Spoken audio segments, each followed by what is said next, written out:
So Laura, we've brought you here today to talk about sex because you have a podcast called Love Bites. I do indeed. Which you talk about sex? We talk about sex. We talk about everything related to sex. We talk about sex as the confines of a relationship. We talk about sex if you're single, dating, online dating, which is a bloody minefield. We know. We just recorded episode 8 yesterday, and we spent the majority of the time talking about how fucking shit periods are. So it's everything. Do you know what? The tagline of the podcast is talking about the things you were told not to talk about, or the things that your mother said, oh, you mustn't say that in public. God, that's very crass. Still to this day at 30, I'm 36 and my mum calls me a fishwife for things. My mum and dad are mortified about this podcast, but you know what? It is what it is. My mum and dad don't want me talking about these things, but you know what? You end up internalizing them, feeling shame, guilt, awkwardness, or you stick to your girlfriends over a bottle or 7 of wine and you just let it all hang loose, and then you realise the things that you're worried about or you've got an issue with, we all have them. And some girls don't have groups of girlfriends to talk to things about. So we just provide a safe space of no judgment. Well, you've just hit the nail on the head. It's not even whether you have girlfriends or not, but maybe it's just not your personality. Absolutely. Like, I think anybody at this table, we're fine talking about it all, but say it's just not your personality to talk openly about that for whatever reason. So this is, so even with your girlfriends, they're still embarrassed to talk about it. Absolutely. So that's. I mean, I feel like a bit of a fraud and a bit of a fake. I got roped into this podcast and I did not want to do it. My co-host is a very liberal Londoner. And whilst I would be very confident and comfortable talking to you girls, for example, I'm not a sex trailblazer who's like, sex, blowjobs, especially my Instagram that I've got, a few followers, and I would never want to disrespect people because I know for some people they do see it as disrespectful. Fiona called me one day, she's listen, Georgie, the co-host, has to drop out because she works for a government body and they were a Middle Eastern government body, so we're not happy with it. She had to drop out and Fiona said, I think you'd be brilliant.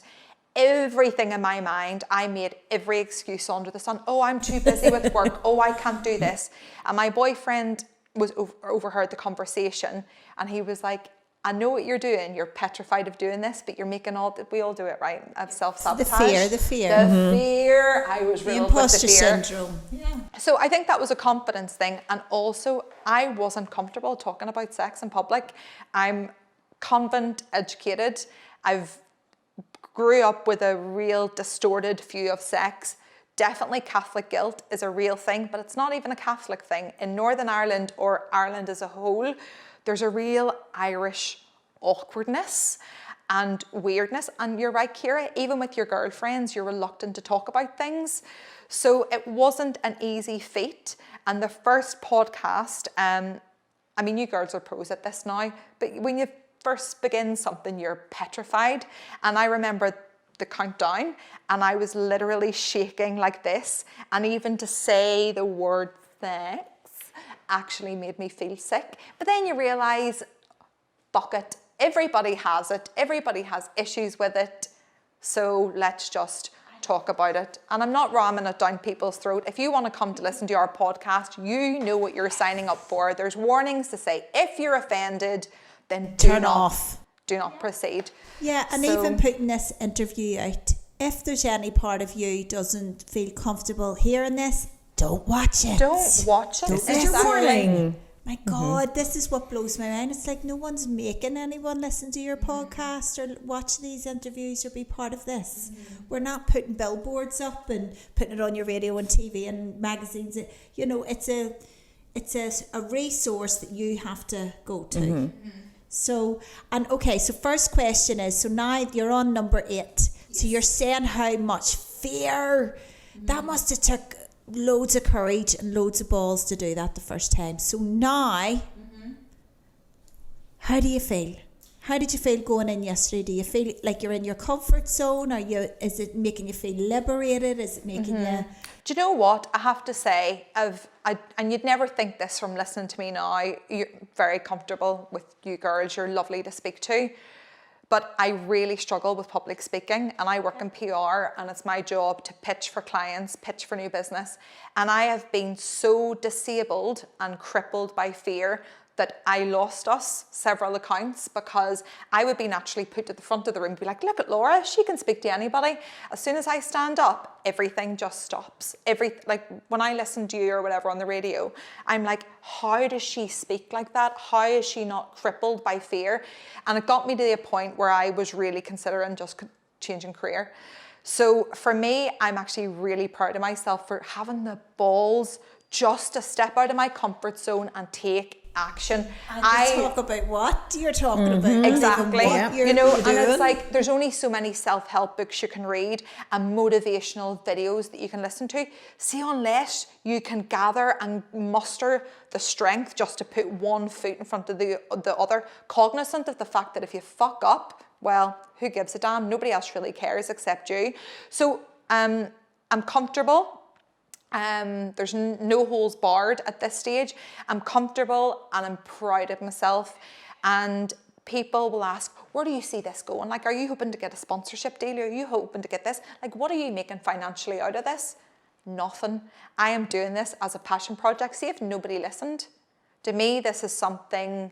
As long as one person's listening, that's what I always... But I talk like nobody's listening, and then I'll have a random message from somebody saying, see that thing that you talked about, like anal feeling like a reverse poo? Yeah, I felt like that too. And I was like, oh my God. You heard that? Yeah. No, well, I know that feeling. And to be honest with you, that brings us to the point that I had wanted to make, which was in terms of talking about sex for me in the confines of Life Lounge, I am a bit hesitant to discuss certain things because of my experience as a radio presenter when I was doing the breakfast show with Stephen. It was on every day for 4.5 years. And you would find people coming up to you. Like you said, you get the random message. It might be somebody coming up to me at a shopping centre promo or something, talking about something I talked about years ago, or something that I talked about recently in terms of a preference, which could be sausage rolls, or it could be, you know, or bringing me something with leopard print because they're like, well, I know you like this, and them having that knowledge about me and sort of using it in a way that they're thinking they're being kind, but to me kind of makes me feel a bit vulnerable because I'm like, and so for me to kind of talk about and say, well, I enjoy this, or I like that, or I've tried this, I fear then somebody then coming to me years down the line saying, oh, well, I know you like this. I heard you love threesomes. Yes. Yeah. So come on. Yeah. Like that kind of thing. Well, you know, maybe I could throw, maybe this should think the other way The around. love lounge. But it's just that where I'm kind of like, where people kind of know who I am and what I've said and how to access me. And so that I'm always a bit careful about things. And so whenever you are on the radio and you are in the public eye at all, you really are sort of a version of yourself, which is you, but it's not everything. It's more of a polished version, a PG version. A PG version, but also it's just wanting your private life to be private. Yes. And I think, like, you know, before you come in, Laura, we were going, right, well, let's talk about this, or this, or what are we going to talk about? Are we going to talk about all the nitty gritty, no holds barred, what you're talking about? But to me, I think it's really important even to bring it right back to, well, why do we feel the way we feel about talking about sex? Like you had something for me there, like the Catholic upbringing. So I was brought up Catholic, went to a nun school, all girls school, and the standard was, unless you got to be in 6th year, 16, 17, 18, you were in a long-term relationship before you attempted to do anything outside of them parameters, you were seen as a slut. And that was just the way it was back in the 90s. Who knows what it's like today?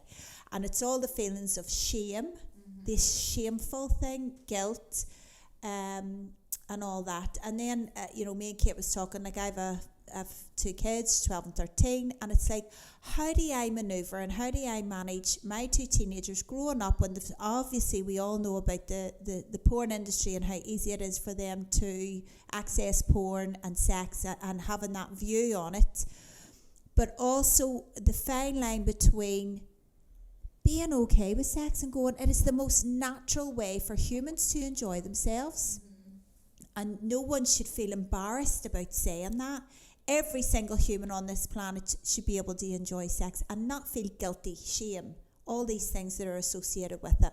So I'm now at the point where I have to start thinking about, how do I guide my kids through yes, enjoy your body, enjoy making love with whoever you're with, but not be a slut, not, and then just before you come in, we talked about the dark side of sex, the dark, the when it becomes seedy, or it becomes when you're not wanting it. So there's all this different stuff. So many complexities. Yeah. And that's the problem. But then it's like, so it's seen as a taboo, it's seen as something bad, negative, dirty, shameful, guilty, all these words that are associated with it, instead of fun, expression, cutting loose, stress reliever, all the other stuff. So I think what you're doing is kind of bringing the more positive. Do you know what I just think we're trying to do is normalise it and take away the shame and the guilt and the trampiness associated with sex. I think a lot of it in this country is cultural. Yes. It's not even religious, it's a cultural thing. Right. I know that growing up, I could never, ever have talked to my mum or dad about sex. It was just one of those things that we just did not discuss. And as a result, we had to learn things through channels that probably didn't instill the most positive things in me, if that makes sense. Brookside. Or yes. Everything was a bit sordid and seedy and mad. In the 90s. Yes, exactly. And my sex education at school was all I remember was them talking insatiably about discharge. Now, we all need to know about our discharge cycle, don't get me wrong. Did that need to be the sole focus of our sex education? And then there was these mad Christian rapping Canadians that came in, and they were like, if he asks you how you like your eggs in the morning, you tell him unfertilized. Like, that's great and it's funny, but fuck off, Chad. I'm 17 years old. Half of the room has been fingered already. This is too little too late for us. And I remember having this oh my God, so awkward, probably art teacher that was just thrust into the role of sex ed teacher. And I remember her saying, guys, everybody, I know what what a circumcised penis is. I don't need to go into detail. And I remember sitting there going, I don't, but I obviously just naturally shut up. And I continued for the next 2 or 3 years thinking a circumcised penis was when the balls were cut off. I think that's castration as it transpires. But there was so little that we didn't know, and if we just had been talked about it in a healthy way, if a teacher or a sex ed professional had said, you know what, girls, sex is actually to be enjoyed. You should enjoy. If you're not enjoying sex, there's something wrong. Feel free to explore yourself. There's nothing dirty or sordid or wrong with you taking an interest in your own body, because boys at 13, it's like, oh, the hard soccer, you've got this 13-year-old son. That's all funny, yes. But to ever think of a girl doing that. So I think culturally we're weird about it. Our parents probably don't help, but I think our generation, hopefully we can serve to normalise the conversation. And even when I look back, I was definitely slut-shamed for sleeping with, especially in my university days. I was loose. I had a great time. I don't regret a second of it. Shame, did you actually? I didn't think that was the thing in university. I think once you got to university, everybody was just. But clearly, I had friends that were very pious, and they were just like, "That's disgusting," and I'm like, "Jesus, am I disgusting?" Right. So what does that do to a person? I mean, Did it make you stop enjoying yourself? I think it definitely it hindered. Changed your view of yourself, maybe? Yes, it just made you feel like, God, is everybody judging me for being really trumpy or whatever? And then... But even the word trumpy is, you're using that, you weren't doing anything that the boys weren't doing. I know, but isn't that the thing? The juxtaposition that's so infuriating? And then the thing, I felt for me, university was a rite of passage, and I came out of a really long-term relationship, and I was just having fun and enjoying myself. I wasn't doing anything that was forced upon me. I wasn't doing anything that I wasn't comfortable with. I was doing everything in a very safe, respectful environment. But I suppose, judgment does exist, and judgment is going to exist, right? You know, people judge you for the colour of your hair or your, you know, overly zealous eyeshadow. People are also going to judge you if you want to sleep with somebody more than they would, because a lot of people have met their partners at 17 at school and, you know, they've continued. But listen, for me, it's all, and talking as well about the children, about porn, and it's something that is so important. Kids 12, 13, above, even younger, have watched porn. It's on their feeds, whether they like it or not. And to teach children what you see in porn is not real life. Everything doesn't have to be super dirty. You know, vanilla sex has essentially become a dirty word in sex nowadays, because if you just like plain old missionary, you're like, oh, how boring. You don't like to get whipped and chained and strangled and walked around on a dog harness. And young wee girls now, I feel, are under so much pressure to be real, like overly sexual. We boys look at young girls and think, oh, that's like a girl to be treated in this way or that way. That's not real life. If that's what you're into, fair enough. But don't feel the pressure to do that. There is nothing more delicious than vanilla sex. Two consenting adults having a really good time, and you don't have to have your freaking legs behind your head with a ball gag in your mouth to enjoy it. But again, if that's what you're into, fair play. A lot of very kinky people will openly admit that that kink exists only for a short time, and the rest is vanilla. So anyways, lots of things to talk about, lots of things that we discuss. Something that's just come into my head there, the past couple of years, I have actually made my kids watch Naked Attraction with me. Oh, those poor kids, right. Okay. No, I think it's fun. I don't want to see big saggy ball bags. Because that's what a natural human body looks like. You're right. It's the opposite of them watching the porn and looking like a sex doll. It's like, this is actually what humans look like. And it's all a very, I mean, I'm sure we've all watched Naked Attraction. In fact, the freaking novelties wore off. Now at the start we were all like, oh my God. But I just thought it was really, really important for my kids to just see, well, yeah, this is what vaginas look like. This is what penises look like. And because it's normal people on Naked Attraction. You're very evolved for that. I can't watch it because I still harbour that Irish guilt of me. I just shouldn't look at other people's bodies like that. But then people are watching porn. I know, but not sitting in the living room at 8 o'clock with your man. But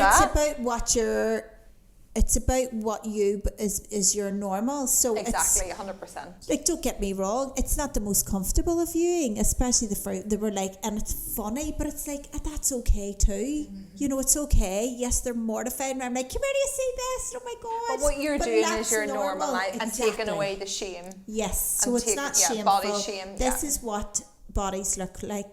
And yes, they're mortified. Like, my kids don't want me talking about boobs and willies and all things, but I still was like, there's the curiosity there. And I'm like, well, that's just a human body, you know. And then when Naked Attraction, it also teaches them a little bit about why you like big lips, because you know when they do like the wee sidebar things. So I felt like it was actually a good way for them, because you don't, like, when else are they going to see? Well, I think you're right, because what they say, if they're on Instagram, all they see is perfect bodies. Perfect bodies. And I feel like that's something that we need to kind of speak to young women about and say, you know, you don't have to have your lips inflated and stick your ass out and you don't exist to be a sexual toy for a man or a woman, depending on what, you know what I mean? But you don't exist to please someone else sexually. Yes, you do within the confines of your relationship, but you don't have to all the time be posing and like walk down the street looking like you're with your leggings, with these new leggings up their asses. Seen that? I despair for young women on social media. It actually gives me anxiety when I look at my young cousins or whatever who are teenagers and they look like grown women. We all did. Used to go out in our Morgan top, you know, you'd wear a bit of rouge and a bit of like pink lipstick and you were doll to the nines. Your pedal pushers and all. Now it's like pedal pushers, yeah. from if I was head to toe Morgan. Oh my God, I absolutely love Morgan, myself. Do you remember they used to write Love all that. But now it's just I despair for the young girls. Don't despair, because this is what I've learned. Everything is about the power of the law of opposites, right? So when we were growing up, yes, we didn't have all that, but then we didn't have the education and all the other good stuff. No, you're right. right. So it's like the law of opposites, right? So we didn't have all the access to this type of stuff. Yes, you know what, you're 100% right. So there's always, so even though there's more kind of sexual stuff, there's also more kind of mindfulness, mindset, educational support as well. And you know what? I'm sure my mum or grandmother looked at me heading out with head to toe Kappa tracksuits and Claddagh hoops, thinking, "Oh my God, this wee girl is headed for a life on the streets." It's a generational thing, of course. But again, you're talking about the girls seeing like sex doll type figures on Instagram or porn, for example, and something we talked about in a recent podcast, we kind of did a poll on Instagram and said, listen, is there anything that you specifically want us to talk about? There's only so much sex and relationships you can talk about, given the fact that Fiona's single and I'm in a relationship. And in one day we had about 10 girls write in saying they've got like body dysmorphia related to their vaginas, and how they are mortified to show it or have a partner engage with it or whatever. And it's actually quite a big, it's quite a big phobia, or suppose, or something that women are very, very conscious of and wary of, because they have seen porn where women have these they're called Barbie vaginas, which is basically no vagina. And 9 times out of 10, those vaginas are surgically enhanced or modified, you know, the designer vagina that, you know, is I very... can't even think what that is. So basically... You've heard of a designer vagina. A designer vagina can mean a lot Gemma of... Collins has went on about hers. It basically means that you have... so everything's there's... cut off. Cut You've off. Literally got a hole. So Nothing essentially... else going on. This is brand new information. Okay, so... Seriously? Okay, so there was a really toxic viral TikTok trend, and it was like, oh, I only like girls with innies. I only like girls with outies. And they're not talking about belly buttons. They're talking about vaginas. So typically a woman either has a vagina that's quite closed, or a woman has vaginal lips that are quite exposed, right? And men have a preference for either, or like talking about our vaginas, like, I don't know, they're like a McDonald's drive-through or whatever of minge meat. That was disgusting. There was no need for that. I took that too far. Anyways, moving on. So, a vagina is like that. Because the porn industry, the closed snatch vagina is so paraded, women with more exposed lips, where you'd see in a pair of leggings the camel toe or moose knuckle, they want to have those trimmed off. So essentially the lips are trimmed, so it's just like that, like nothingness. So anyways, this is the Barbie vagina, if you can imagine a Barbie's vagina. vagina. Never heard the terms designer vagina? No. Wow. Where have you Where been? would I have heard that? I've lived in Dubai where everybody has a diner. I don't have one, definitely not. But I couldn't afford one. But they are Why would you want designer. to afford one? It's I think a lot of men in the Middle East Now are used to it, and that's the standard. Don't forget, they haven't really met many women outside of porn because of the nature of their culture. So that's what they like. Actually, there it's a different story, but a lot of women have their hymen. I don't want to be with a man that's all their what. Do you know what I mean? So oh God, like I think, but the thing is, I think for a lot of women, it's their own insecurity as opposed to the man, to be fair. And a lot of women also very, very conscious of their taste. You know, if I hear one more person about, oh, eat all the pineapple and drink all the cranberry juice, so your vagina doesn't taste like a vagina. Like, a vagina is meant to taste like a vagina, a healthy vagina anyways. If you've got a yeast infection or vaginosis, yes, it's going to be off kilter, and it potentially will smell like a sewer. We talk about that in episode 8. But a healthy vagina should be, you know, tasting as it does. And if a man has a problem with your vagina tasting like a vagina, then that man should not have access to your vagina. Do you think men sit around being like, mate, do you ever wonder what your sperm tastes like and if she'll like enjoy it or not? Men don't give a fuck. Men just want their dick sucked and they don't care what happens at the end of it.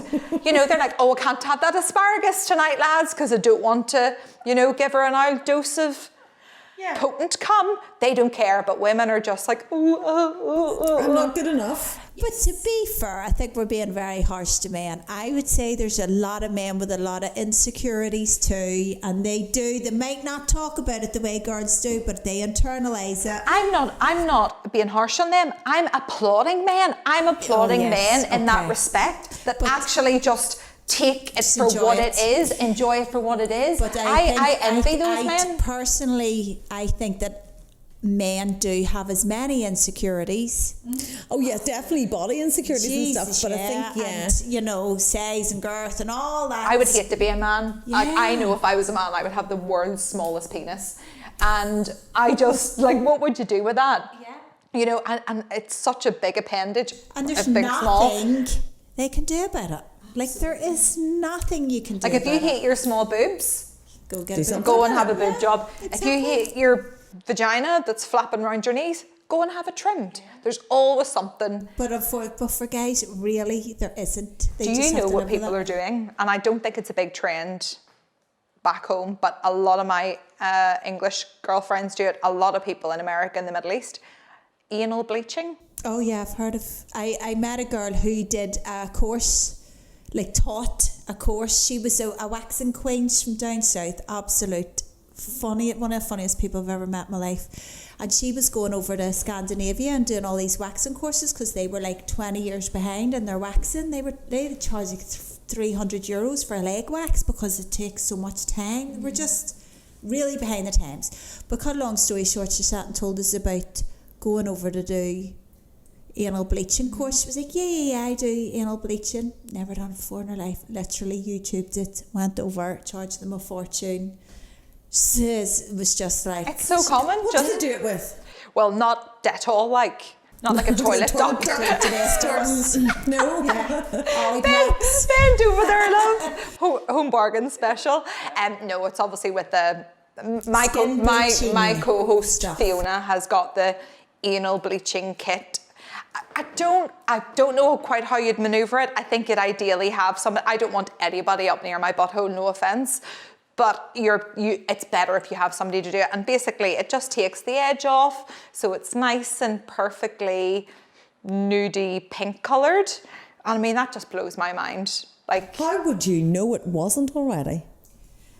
Yeah. Well, that's the thing. Who cares? I couldn't feel self-conscious about it because I'm not in the habit of checking out my butthole. Just, like, it's still there. And if you were in the throes of passion and somebody said, "Love, no, you're all right," so your skin's a wee bit dark, I'd be like, out of here. Ken. If anybody has access to that or any other part of your body, they should just be grateful they're there, let alone exactly. And here's the thing: the absolute. The colour of it. Yeah. Like, we're not even talking about the shape of it anymore. We're talking about the colour of it. It's like turn the lights off. But again, that's all the porn industry that has promoted it's more things. It's more products for them to sell you. Yes, absolutely. It's all money marketing. It's what I always say. It's like, find the problem and then offer the solution. So now the new problem is your butthole's too dark. Absolutely. And men don't Skin care. tone is very slightly too dark. Exactly. And if men are lucky enough to get there, they don't care. God, I think it's women, we're so self-critical and... What can I worry about today? So is that a big thing over in Dubai then, the anal bleaching? The levels of vanity are just through the roof. It's Why are you not so relieved to be back home? Like you were saying before, I miss the weather, and I'm like...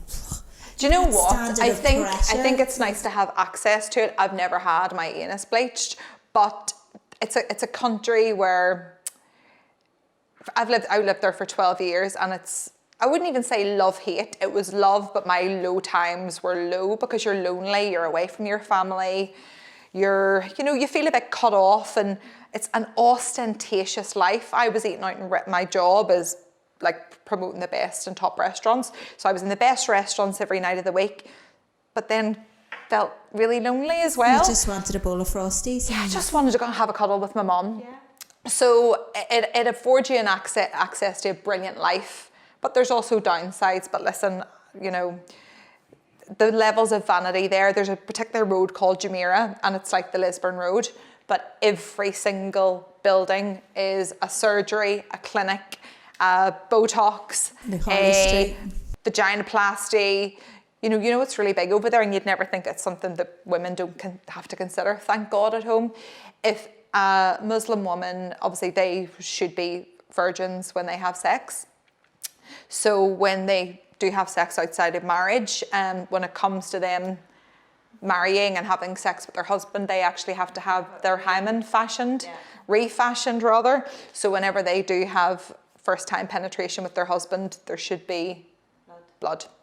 That's huge out there. But hey, there's a lot of brilliant things about the country, and I really miss it dearly. But there's, you know what, I have to say, being at home around like-minded people, where people are just like, what is she saying? Why is she so crazy? Like, why do you always say hello to everybody? And I'm like, come back to Northern Ireland and you'll see. You can't go anywhere without just having, you know, a lovely chat and a bit of crack with people. There, so you would have just chatted to people and you were kind of, why are you stopping? I feel like people never really knew what to make of me. I would talk to anybody. I felt like sometimes over there you talk to people because you knew that you were going to get something from them. You know, it's an opportunistic society, and people are very opportunistic. Honestly, so far it sounds like hell on earth to me. For a lot of people, it is. For a lot of people, my boyfriend, for example, has no desire to go to Dubai, and I want to bring him because I'm like, listen, this is where I've lived for so long. There's a lot of brilliant things about the city. For me, what I truly miss the most are the friends that I made over there who became my family, and the weather, let's be honest. The culture, the pressure, the high life.